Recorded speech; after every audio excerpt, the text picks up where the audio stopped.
My name is Thomas DiPrete. I'm a professor of sociology here at Columbia, and I'm the co-director of the Columbia Institute for Social and Economic Research and Policy, also known as ISER. And ISER, along with the Barnett Sociology Department, with social science departments from Columbia, and also the Columbia Kahneman Center for the Humanities, is sponsoring today's event. And this is the third in a series of 5 events. It'll be held this academic year under the theme of coming to terms with a polarized society. This series is intended to serve as a forum for consideration and debate of important trends that are having a profound effect on multiple aspects of American society. Today's event is titled Professional Journalism, Polarization, Post-Truth, and Post-Trump. Michael Schudson will be the lead speaker, and then Leonard, Downie, and Bill Keller will offer comment and perspective. And after the 3 speakers have each had an opportunity to speak and respond to each other's comments, we'll open up the discussion to include the audience via Q&A. You only see 2 speakers sitting up here. There will be 3 speakers. Bill Keller is somewhere close to Columbia and will be here shortly. What I'm going to do first is I'm going to introduce all 3 speakers, and then Michael will speak, followed by observations by Leonard, Downie, and Bill Keller. So Michael Schudson is a professor of journalism at the Columbia Journalism School. He's been a Guggenheim Fellow and the recipient of a MacArthur Genius Award. He's the author or co-author of 7 books, including most recently The Rise of the Right to Know, Politics and the Culture of Transparency, 1945 to 1975, and also The News Media, What Everyone Needs to Know, which actually he co-authored with Leonard Downie. Leonard Downie Jr. is the Weil Family Professor of Journalism at the Walter Cronkite School of Journalism and Mass Communication at Arizona State University. He is also the former executive editor and vice president of the Washington Post, where he worked for 44 years during, during his 17 years as executive editor, the Washington Post won 25 Pulitzer Prizes. He's the author or co-author of 6 books, including The New Muckrakers and The News About the News, American Journalism in Peril. And Bill Keller is editor-in-chief of the Marshall Project, which is a nonprofit, nonpartisan online journalism organization covering criminal justice in the United States. He was the executive editor of the New York Times from 2003 until 2011. He worked for the New York Times from 1984 to 2014 as a correspondent, an editor, and an op-ed columnist. And during these years, he covered the end of white rule in South Africa, and he also covered the collapse of the Soviet Union for the New York Times, and for this he was awarded a Pulitzer Prize. So we have 3 very knowledgeable speakers, and we expect a very interesting discussion.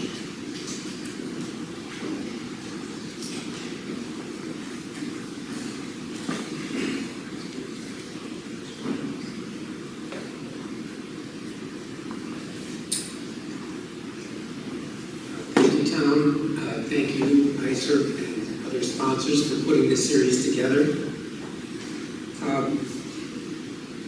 To start in the beginning of this series, in the first session, we heard from political scientist Leonard from Princeton that what feels to many people like a crisis of extreme polarization is not a crisis, but a decades-long simmering chronic political illness. Political polarization has been growing, he said, for 40 years, rapidly for the past 20 years or so, as measured by voting patterns of Republicans and Democrats in the Congress. At the same time, as political scientist Francis Lee responded, polarization in the American system only affords a limited chance for one extreme to tyrannize over the other, because majority parties in Congress rarely reach their goals. The striking feature of U.S. legislative politics for a long time has been that the 2 parties are closely matched in numbers. The majority party fails to pass the laws it favors, 50% of the time. 30% of the time, it passes its laws only much compromised. Only 20% of the time altogether does it succeed in getting exactly what it wants. The second session last week featured Arlie Hochschild and her book, Strangers in Their Own Land, along with Catherine Kramer's book, Politics of Resentment, seemed to me the two must-reads about the polarization of opinion in this country. Both books came from long-term research projects initiated years before anyone imagined Donald Trump as president. Both books confront people like me with nice, friendly people whose worldviews seem wildly foreign. In Louisiana, Hochschild talks with people who recognize that the oil companies that dominate the state's economy and its politics have destroyed the lakes and the trees that they love and endangered the health of their children. They recognize that. But at the same time, they see government regulation from Washington as a greater evil. They try to simply avoid thinking about environmental degradation. In Wisconsin, Kramer talks with small-town folks who object to the domination of their state by what they call the M&Ms, Milwaukee and Madison, and the state employees who have health insurance and pensions that they themselves don't have. They may not resent the super rich, but they resent state clerks and bureaucrats and fish and game inspectors and school teachers who, as one interviewee put it, shower before work, not after. In other words, state employees don't do real work. It's not the hard labor that makes you tired and dirty and drained. And they do it at taxpayers' expense. In contrast to the political scientists who tended to say that polarization is cause for concern but not panic, these sociological treatments are more worrisome. True, the people interviewed, people who would be later drawn to Donald Trump, may be very nice folks, not devils. But it is hard for an Upper West Side liberal to accept that no matter how irresponsibly oil companies pollute Louisiana, that's better than having the EPA poking its nose into Louisiana's business. And no matter how much Donald Trump uses the White House to enrich his family and friends, worse is that Wisconsin state employees have pensions and health insurance. Now, I grew up in Wisconsin, in an island family of Democrats in a Republican suburb. In 1956, I was one of two kids in my fifth grade class who supported Abigail Stevenson over Dwight Eisenhower. The other one was well known to be the dumbest kid in the class. I was surrounded by Republicans, but at the time they did not look like Martians to me. Kramer's people, despite their willingness to chat with a friendly University of Wisconsin professor, seemed to be just shy of Martian status. Now, in the last two sessions, the media got only passing mention, but Professor Lee noted that the phenomenon of people selecting media outlets that reinforce their own preconceptions is very familiar to Americans. In the 19th century, that's all there was, newspapers that were intensely partisan. And somehow, she reminded us, the Republic survived. Now, tonight's panel tries to assess the role of the media in a time of polarization. I want to return to Professor Lee's point about the 19th century as my starting point. A time, the 19th century, when the US media were overwhelmingly and proudly partisan. There have been many changes in journalism since that time, but I want to argue that the most important change has been journalism's professionalization. Journalism's professionalization. And what does that mean? Occupations we call professions have certain common features. The classic professions, law and medicine, are occupations with high social standing, formal licensing to practice, a prescribed set of educational prerequisites, explicit codes of ethical conduct, a high degree of autonomy in the conduct of their work, and an orientation to serving clients of the public good rather than their own economic interests. In these terms, professionalization in journalism has been incomplete at best. Journalists are not licensed, they may have a public service orientation, but they do not engage through serving individual clients. There is no educational prerequisite, much to the chagrin of journalism schools, and autonomy is limited when most journalists still work for large commercial organizations, and they therefore answer, at least indirectly, to the demands of the marketplace. In the US, journalists do, however, have an ethical code of behavior. It reached what I think of as a first definitional moment, call it objectivity 1.0, when journalists accepted a model of independence from the state and the market. A significant date will be 1923, when the just-founded American Society of Newspaper Editors wrote up its code of ethics and urged dedication to nonpartisan reporting of recent events. The term objectivity came into journalist vocabulary then, in the 1920s. At this point of origin of objectivity as an ideal in journalism, objectivity was not something that journalists claimed as an achievement, but that they adopted as a faith to guide them. Their faith in objectivity rested on the recognition that journalists were surrounded by and preyed upon by all kinds of propagandists and public relations agents who sought to persuade them, or bribe them, or flatter them to favor one or another cause in their work. How to keep afloat in waters thick with the sharks of governmental and commercial propagandists? The answer was objectivity. Objectivity was more than a he said, she said practice or ritual. It came to be also an ideal, a commitment to put truth above party, above one's own political preferences. It is concerted and self-conscious effort to play fair and to report what happened, not what the reporters think about what happened. This is not always or easily achieved, but no one claims otherwise. We do not deny that there is a profession of medicine, even when doctors do not cure the ills of all their patients. We do not deny that it matters that Christians are supposed to embody ideals of charity and love, even when millions of Christians fail to be charitable and loving.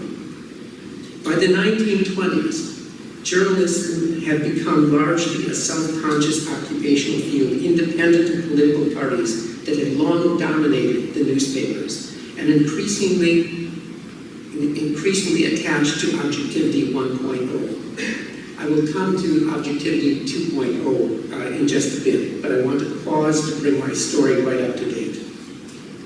Consider a news story in the New York Times, October 19th, by reporter Richard Pena.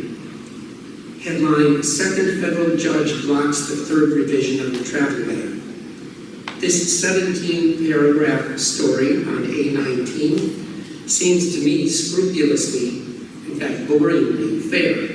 It explains that Judge Derek Watson in Hawaii, the first judge to rule that Travel Ban 3 is arguably illegal, held that it violates the 1965 Federal Immigration Act, prohibiting discrimination based on national origin, and he therefore issued a temporary restraining order. Then, a day later, Maryland Judge Theodore Chang found Travel Ban 3 arguably illegal and unconstitutional, as well as statutory grounds, and he granted an indefinite rather than temporary injunction. Pena's story focuses on this second decision, placing it in the legal history of the three travel bans. Pena states these matters in flat, emotionless prose, a first indicator of objectivity. In a second mark of objectivity, he quotes both people on both sides, both the plaintiff and the defendant, Department of Justice. It is a perfect case of standard he said, she said journalism. But then the part that I want to focus on is really just 6 words out of this 17 paragraphs. In the 5th paragraph comes the part I find most interesting, where Pena simply states that both of these district judges, Hawaii and Maryland, have been appointed by President Barack Obama. That is a fact. The question is why he mentions it. Here's the full sentence. Bear with me, it's long. The district judges, both appointed by President Barack Obama, have ruled against an earlier attempt at a travel ban, as had the federal appellate courts for their regions of the country, and the appeals were consolidated and taken up by the Supreme Court, which allowed some parts of the ban to go into effect pending consideration of the case. 59 words, tedious, long-winded, but it lays out the recent chain of events clearly. But then, what are those 6 words, both appointed by President Barack Obama, doing here? Why does Perez-Pena interrupt his chronology to insert them? You can probably answer that as well as I can. It gives readers sympathetic to the Trump travel bans an explanation outside of the law for why these judges ruled as they did. Perez-Pena does not claim that the judges were guided by their presumably liberal political preferences, rather than by a fair-minded interpretation of the law, but he equips readers to entertain the possibility that politics directed their judgment. He answers a question that some readers might have had in mind. Actually, I, for one, had exactly that question in mind. Was this just politics?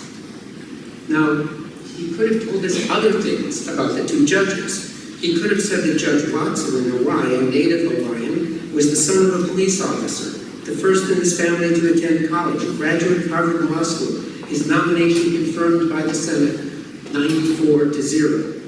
He could have told us that Judge Chuang was the son of Taiwanese immigrants, another Harvard Law School graduate, from 2009 to 2014, Deputy General Counsel of the Department of Homeland Security. But Perez-Pena made a choice, and the choice was to recognize in a polarized political world that readers would likely be more interested to know that President Obama appointed them than that they had outstanding legal credentials, personal experience with law enforcement and homeland security. He or his editors bent over backwards to recognize a polarized political world. He may have bent over too far, since the subtext of both appointed by President Barack Obama is that judges do the political bidding of the presidents who appoint them. This is a cynical theory. It is sometimes true. It is sometimes false. Dwight Eisenhower must have rolled over in his grave for appointing Earl Warren or William Brennan to the Supreme Court, and Richard Nixon likewise for appointing Harry Blackmun, a lifelong Republican, who would become the author of Roe versus Wade. I'm not sure that Perez-Pena made the right decision, but I am sure that he wrote not as a personal liberal and not as a personal conservative. I don't know what his politics are. You cannot tell from this story. He wrote as a professional journalist. This is the professionalism that the president and others on the right now dismiss as fake, although it's fair to add that many on the left have made similar charges. A comment before going on about the so-called liberal media.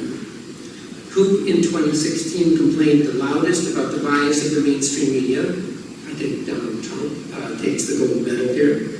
But the silver medal probably goes to Bernie Sanders and his supporters. I think it's fair to say that there is an anti-populist bias in the leading national press. Margaret Kahneman, a British political theorist writing in the 1990s, not just yesterday, observed that populist movements typically have charismatic leaders who can make politics personal and immediate instead of being remote and bureaucratic. Amateurism and lack of political experience, she says, then become recommendations for office. She writes that the degree of personal power that populist leaders attain is, quote, hard to reconcile with democratic aspirations. At the same time, she suggests, democracies need and sometimes get in populism an upsurge of faith as a means of renewal. Okay, now to objectivity 2.0, and that's as many objectivities as there are. Beginning in the late 1960s and culminating quickly in the 1970s, a second era of professionalism in American journalism came to be. The most famous feature of which has been a substantial increase in and celebration of investigative reporting, signaling a more aggressive and independent spirit in the news business. As virtually all authorities attest, both Len and Bill can testify on personal experience, politics and society opened up in the 1960s and 1970s, taking nothing away from Woodward and Bernstein and the Washington Post pursuit of the Watergate story, but something deeper was at stake. Four key developments coincided with and helped make these changes in the network possible. First, government grew larger and more engaged in people's everyday lives than ever before. Because the federal government expanded its reach in civil rights, economic regulations, environmental responsibility, food stamps, Medicare, Medicaid, and so on. This made the media matter more than ever and made all of us pay closer attention. Second, internal governmental reforms made the operation of politics and government more transparent than ever before. The Freedom of Information Act became law in 1966. More proceedings in Congress and more votes in Congress became public in 1970. And political reforms of 1971 and 1974 forced disclosure of political campaign contributions which had not been made available to the public before then. These and other reforms made it possible for journalism to gather information about politics that had once been inaccessible.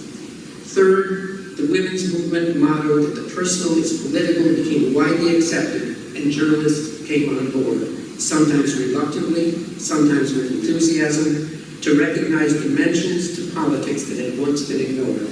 The women's movement and later gay liberation blurred the lines between public and private behavior, or to put it more strongly, demonstrated that those lines had been an artificial construction and a gendered one all along. Fourth and finally, the culture of knowledge production and formal schooling shifted from passing down hallowed traditions to encouraging critical inquiry. This did not happen overnight, but in the past, even higher education was a matter of rote memorization and classroom recitations of canonical texts. But in the mid-20th century, especially after 1945, science, inquiry, and critical thinking were enshrined, and the result was extraordinary scientific advances and a general educated skepticism. Skepticism that threatened traditional cultural authorities, skepticism that threatened even the sciences themselves, who embraced skepticism had led them to their triumphs. All this helped create an audience willing and even eager to believe that emperors have no clothes.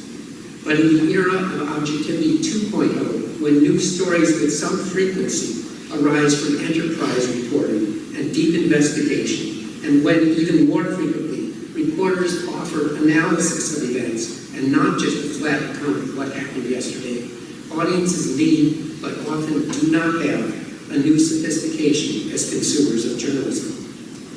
News coverage a la Objectivity 2.0 thus became more probing and more analytical. This was sometimes justified in the newspaper world as a necessary move to give readers something deeper than they could get from television. But I think it was much more than economics. It was part of a powerful cultural shift. Objectivity 2.0 news was not only more analytical, it was more negative. From the 1960s to the 1990s, according to some quite good research, journalism became more and more critical of presidential candidates. And I should underline this, increasingly negative about presidential candidates of both parties.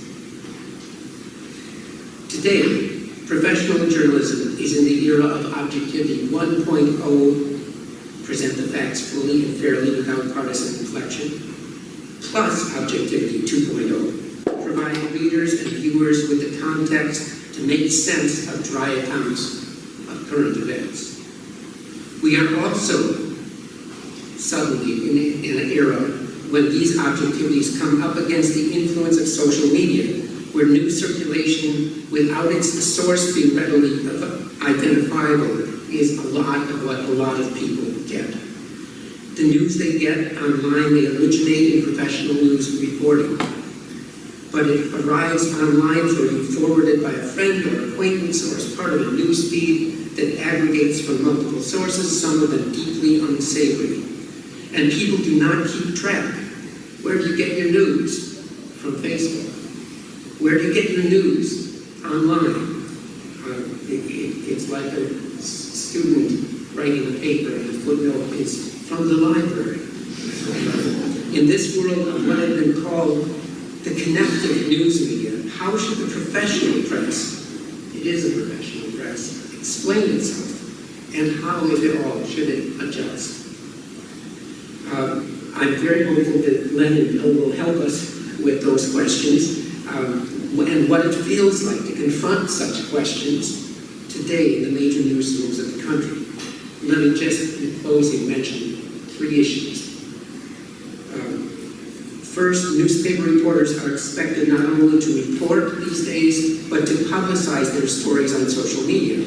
Social media encourage communications that are brief, informal, snarky, snide, rude, comical, overwrought, and personal.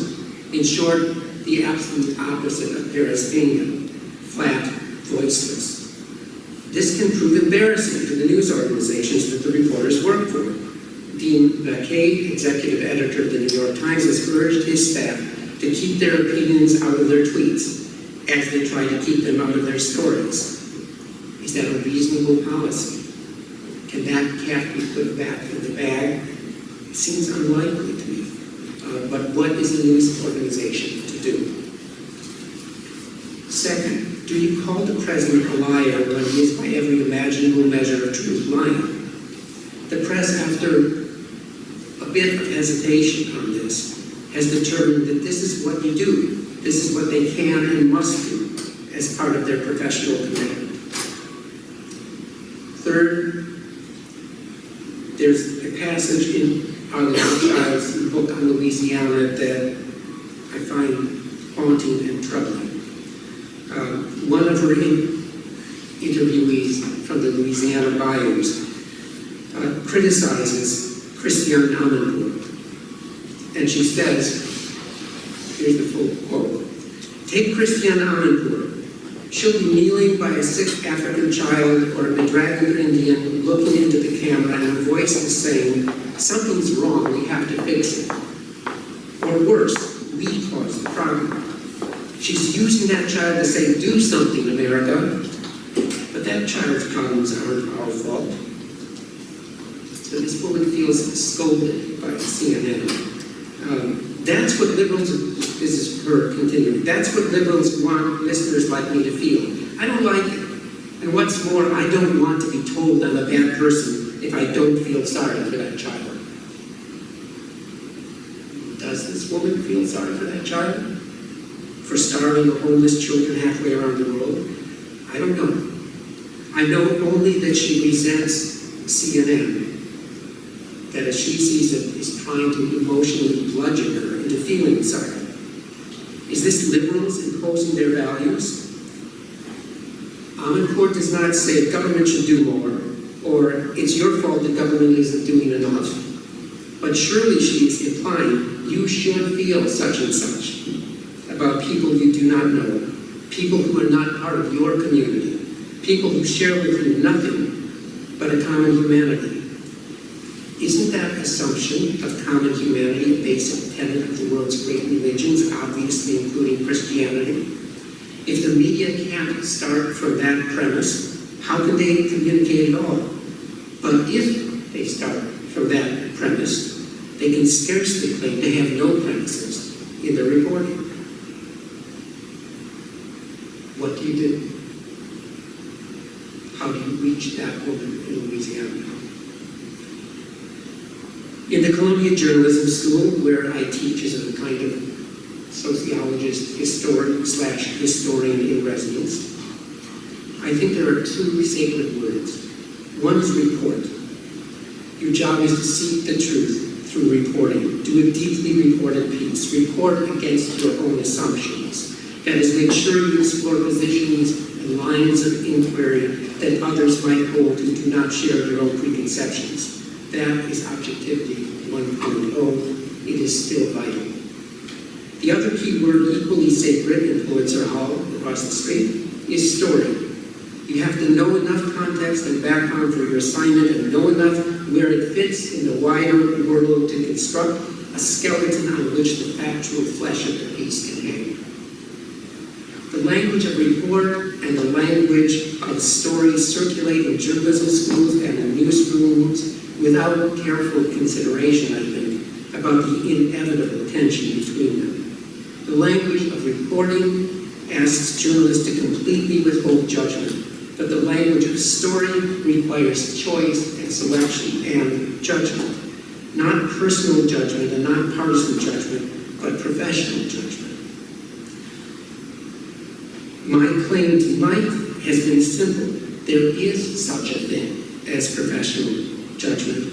And by the way, objectivity 2.0 doesn't erase it, it just intensifies its demands. I think it takes adults to recognize that there is such a thing as professional judgment, infallible journalists, infallible judges, infallible civil servants, infallible doctors, infallible climate scientists. It takes adults to grapple with the difficult reality that we live in and with uncertainty, but living in uncertainty does not mean living post-truth. We have more and less reliable ways to make judgments, and adults know that and know we must live with it and all its imperfections. Unfortunately, we do not have an adult at the White House these days, but there will be a White House without it.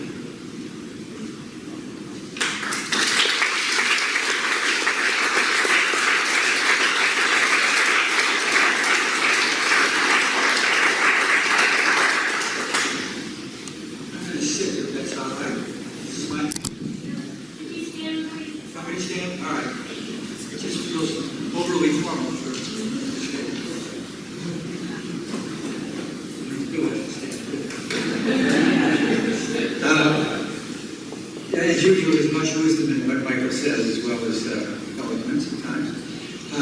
And I'm going to add some things to it in a kind of disorganized way, thoughts that I have, and also disagree with him in shades of things, not in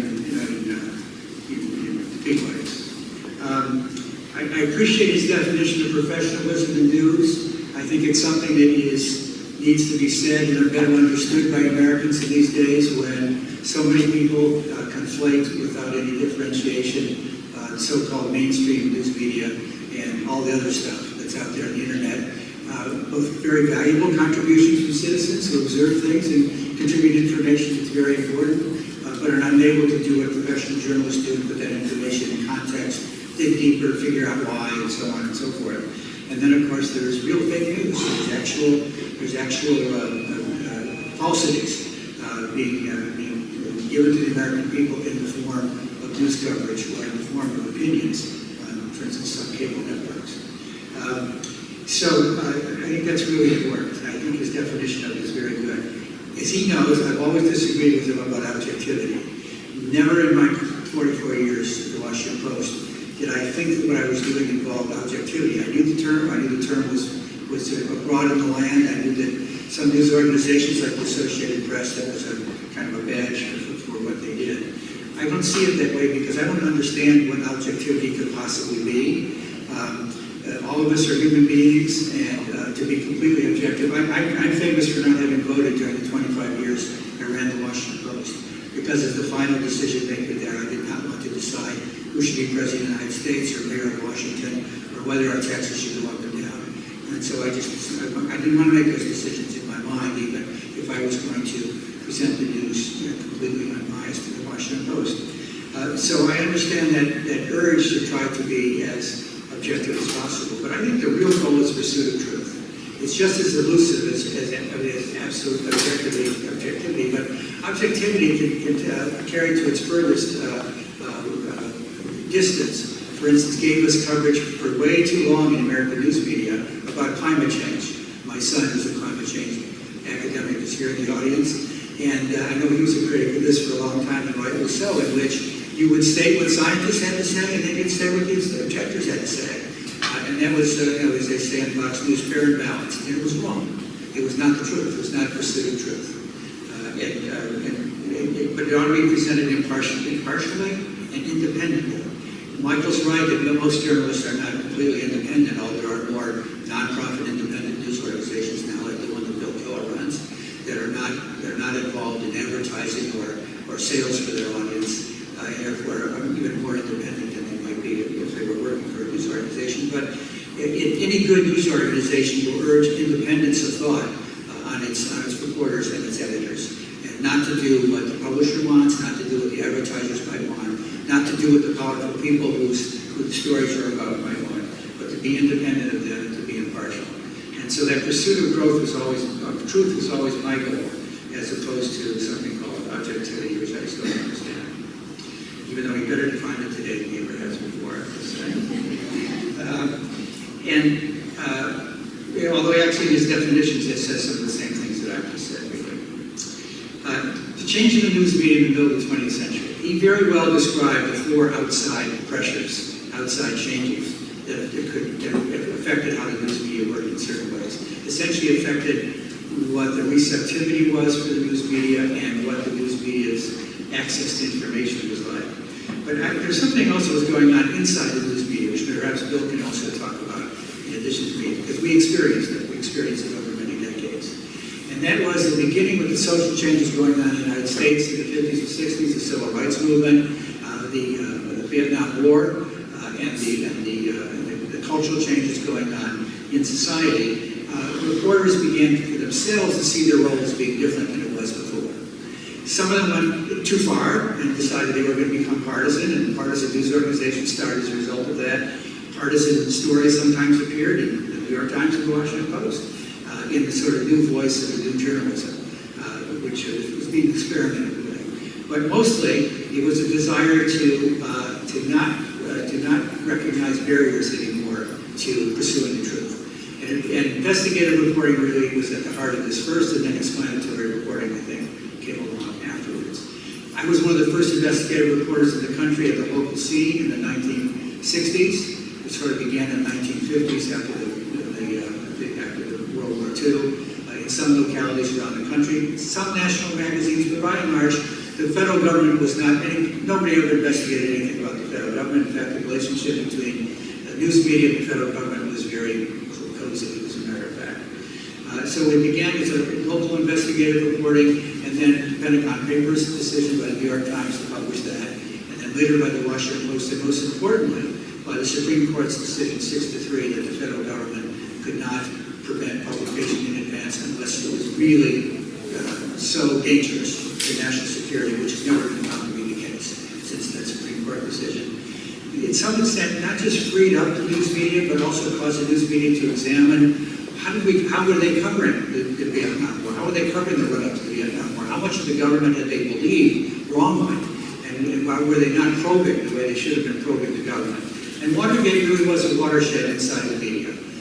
Not to toot the horn of the Washington Post or Woodward or Bernstein, I was one of the editors of the story, not to brag about that either. But it was a watershed, and it was really not our responsibility. It was the responsibility of that book and that movie that not only made celebrities, which was not always great, out of the people involved in the Watergate story, but made reporters say, I want to do that too. I want to do that hard work, and it's very hard work, investigative reporting. The movie made that clear, even though it was glamorous at times too. It's what I call accountability journalism. Gradually, the news media decided that they need to hold the government accountable for the way in which it treats the American people. They need to hold other powers in society accountable. There was virtually no investigative reporting of corporations, of charities for the longest time. And then it began to happen. Even now, of course, in sports, you're now familiar with accountability journalism, with journalists holding accountable everybody in society who has influence over the rest of us and power over the rest of us. And I think that is, for me, one of the most important changes in American journalism, one of the most important things going on now, even as many news organizations are shrinking because of the economic pressures, which we haven't even talked about here. They still devote increasing percentages of that remaining resources to accountability journalism. And you're seeing it obviously in the coverage of the Trump administration. In an earlier draft, and I apologize for this, for quoting one of the earlier drafts, Michael talked about this as scandal reporting. And that's typical what people say. That's a scandal. But the story, the Washington Post story today about Roy Moore, the Alabama candidate for Senate, molesting young girls, is a scandal. What went on with Harvey Weinstein was a scandal. But it's also accountability reporting. This man wants to be a United States Senator, Roy Moore. You should know this about him before you decide if you're going to vote for him or not, or even if he can be still allowed to stand for the office or not. You should know about it. Harvey Weinstein's had an enormous cultural impact in this country. You should know how he abused that power. That's not, to me, while it's scandalous, obviously, in the colloquial sense, I really regard as very, very important accountability journalism. And doing that, I made a list of things, cabinet members' air travel, just recent things. Cabinet members' air travel, the legislative restrictions placed on the DEA when it was trying to investigate the distribution of opioids, the Trump family business interests and potential conflicts, Russia's secret involvement in American politics, the NBC Billy Bush tape, the Clinton circle enrichment in which the Clinton Foundation donors also provided personal income for Bill Clinton and campaign cash for Hillary Clinton, and on, are examples of this kind of accountability reporting that never would have existed in the 1950s or the 1960s. It's important at the same time, though, particularly when the mainstream media is under attack by people who don't like what it's reporting, for the media to be very transparent about how it goes about doing this.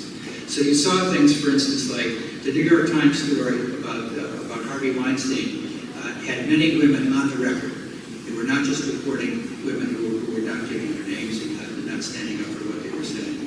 The story today about Roy Moore has several women who were young women at the time, girls at the time that they were being abused, on the record. Another Washington Post story that was, which you couldn't get people on the record about something going on in the administration, cited conversations with 32 people.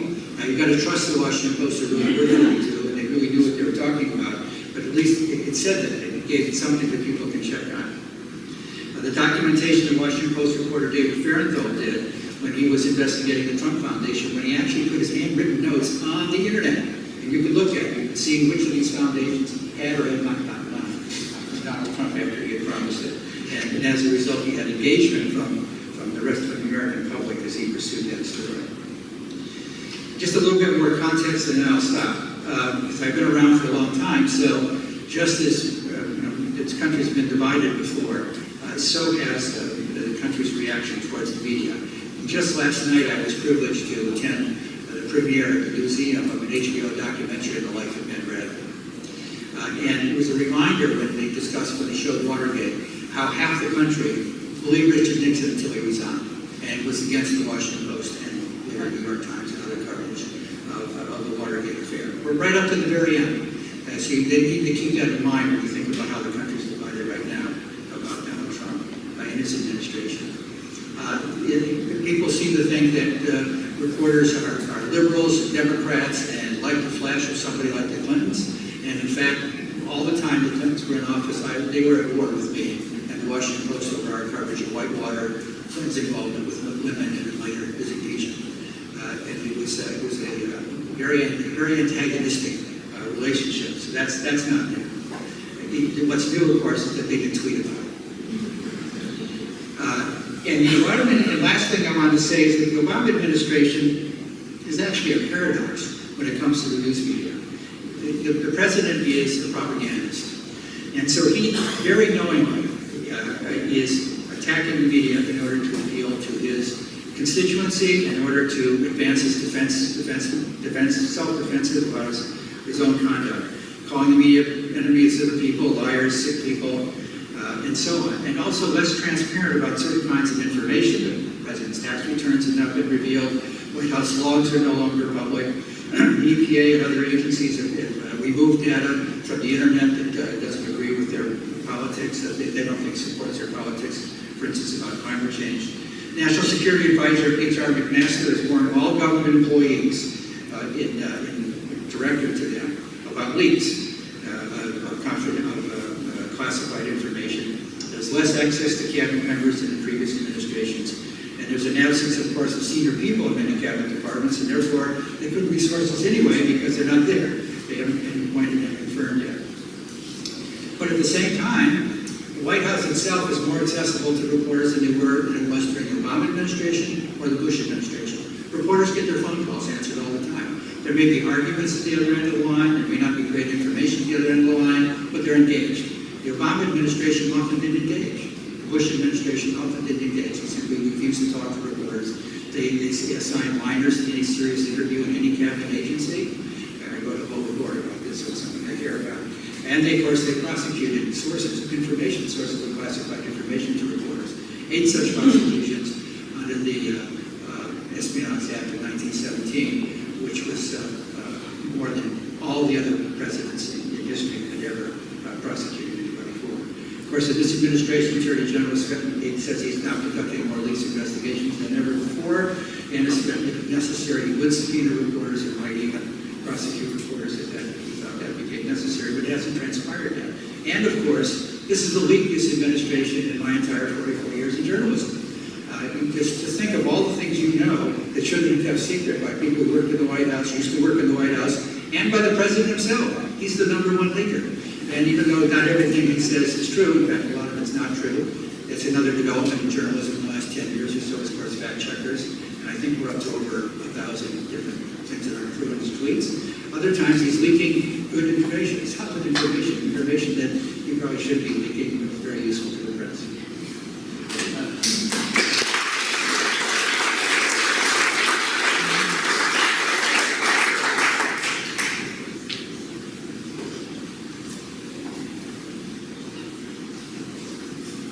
This may sound more like an echo than a critique, since I agree overwhelmingly with what the 2 previous speakers have said, but maybe I'll approach it at a slightly oblique angle and a little more methodically. It seems to me that 2 things are going on simultaneously in this moment of media upheaval. They're closely entangled, but it's worth pulling them apart. One is the transformation that's being forced on the news media by economics and technology. The business model and thus the practice of journalism are going to evolve, were going to evolve, whether Donald Trump existed or not. Michael's paper refers to the argument that we had polarized partisan media in the 19th century and survived it. True enough, but one thing we did not have in the 19th century was the internet. Obviously, the other factor in this season of media turmoil is Trump and what he represents, a popular groundswell of resentment and profound alienation, which Trump has both fanned and exploited. President Trump's relationship with the press is opportunistic and cynical. Unlike the internet, Donald Trump might well have been recognized in the 19th century. There was a radical populist movement in the 1890s, although it was a left-wing populist movement. Trump would have adapted to that, I'm sure. So let's appraise how these 2 forces are pulling at the news media. First, the internet. These discussions of the internet often end up sounding like witchcraft trials, in which we recount the sinister influence of the evil internet. So let me say 2 things in defense of the internet before I get to the witchcraft trial. One is that the fiscal trauma of the news media didn't begin with the internet. Long before Craigslist went national in 2000, and we heard that great sucking sound as all paid classified advertising disappeared from the balance sheets of media organizations, publishers were already suffering the effects of another new medium, television. 2 newspapers in cities where I practiced journalism, Portland, Oregon, and Dallas, died. The Oregon Journal in 1982, the Dallas Times Herald in 1991, in large part because evening papers were eclipsed by TV news. My second caveat, the internet is in several ways an asset to the producers and consumers of news. It's a tool for gathering information, especially from places that are inaccessible to journalists. It's a fact checker's friend. It offers new ways of presenting news. It expands our reach. It enables me to read news from around the world. And In fact, it makes my current job possible because the Marshall Project is, in fact, an online news organization. So, now to the witchcraft trial. The worrisome influence of the internet on quality news, in my mind, falls into a number of categories. First and most obviously, it takes a paid commodity and distributes it for free. Only a few news organizations can muster the subscriber income, and Facebook and Google skim the ad revenue. Second, the internet means the acceleration of everything. The constant deadline, which means less time for reporting, less time for reflection, less time for rewriting, shallower and sloppier reporting. Third, on the internet, everyone strives to promote the brand or be a brand, which creates pressure to be polemical, snarky, or outrageous. Fourth, just as Amazon knows what books you like, the internet newsfeed knows whose opinions you share. The algorithm delivers news chosen to appeal to your interests and reinforce your prejudices, contributing to the polarization that is the overarching theme of these events. Fifth, Michael makes the important point that a major development in the 20th century was the professionalizing of the news media. The internet, which has no barriers to entry, means anyone with an internet service provider can call themselves a journalist, which is one reason that Trump's fake news meme resonates. It's like that New Yorker cartoon that shows the two dogs, one of them leaning over a keyboard and says, on the internet, nobody knows you're a dog. So how should news media adapt to these problems? Let's say the mainstream media, the New York Times and the Washington Post and their kin, are they doing something qualitatively different under Trump, and should they be? I think the coverage by both papers has been extraordinarily good, but I don't think that they've reinvented journalism. Most of what we're seeing is a logical extension of the more adversarial, less deferential journalism of the 60s, which Michael referred to as objectivity 2.0, although, like Len, I don't like the word objectivity. I tend to use impartiality. The differences that relate to Trump, as opposed to the differences attributable to economics and technology, are differences of degree. We still strive for impartiality, but you can feel reporters straining at the leash. Last summer, it seems we went from stories that said, Trump says X, Clinton says Y, to stories that said, Trump says X, but actually Y, to stories that said, Trump says X, he's a liar. I'd say one of the healthiest things that has happened in journalism is that we've gotten to that, but actually stage, the sort of central stage, the real-time fact-checking. And I'm not against the L word, but I would say we should use it sparingly in the news pages because you want to speak to an audience that includes people you disagree with, and you don't want to seem to be the other party. Another way that I think the news media has responded constructively to the new world we live in, meaning in particular the Trump world, is a growth in the use of contextual journalism. Backgrounders, fact-checking, stories about how they got the story, and my favorite new New York Times feature, which goes by the clunky rubric, Our Picks, but gives excellent samples of political writing from left, right, and center. These features slow down the news cycle and educate and shore up our credibility. Another thing that I sense is going on is a more painstaking effort to understand the Trump base. The Times, the Post, NPR, and others have made a real effort to behave a little more like anthropologists, actually going out and spending time interviewing people, not for 2-second sound bites, but for really understanding what's at the core of their beliefs. It's something that old-time reporters like David Broder and Johnny Apple used to do routinely, and I applaud the comeback of that kind of reporting, although it's a little late. Finally, I want to say, I don't think the answer to these problems I've identified lies solely with the news organizations. There are at least 2 other players who have some responsibility to save us from cynicism and stupidity.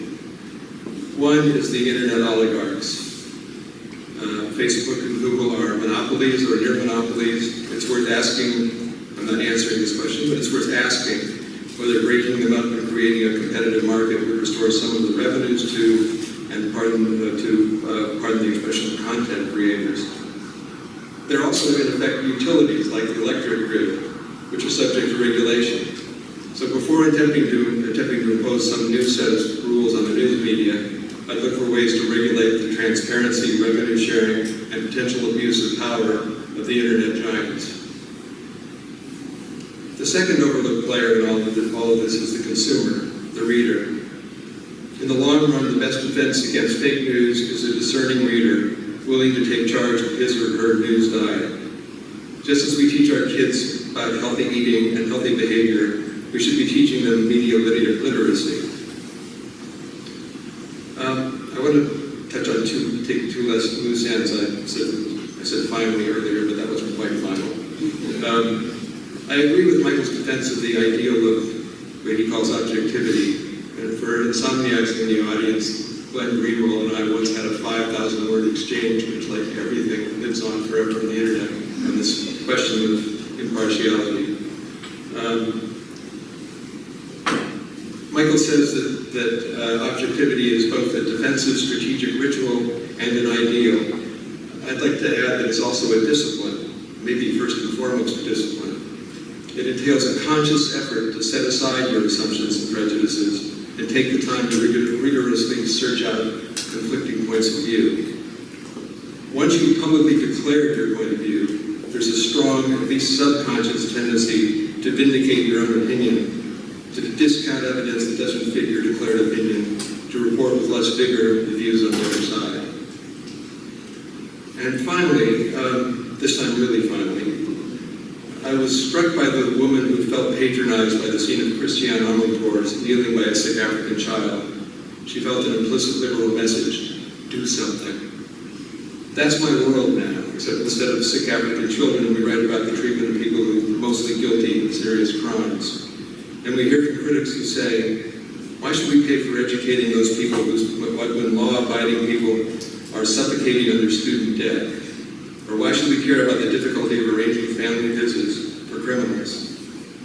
I don't think there's anything inherently liberal about wanting the criminal justice system to be fair, effective, humane, and transparent. But I do think we can't take our readers' empathy for granted. We need to explain why they should care.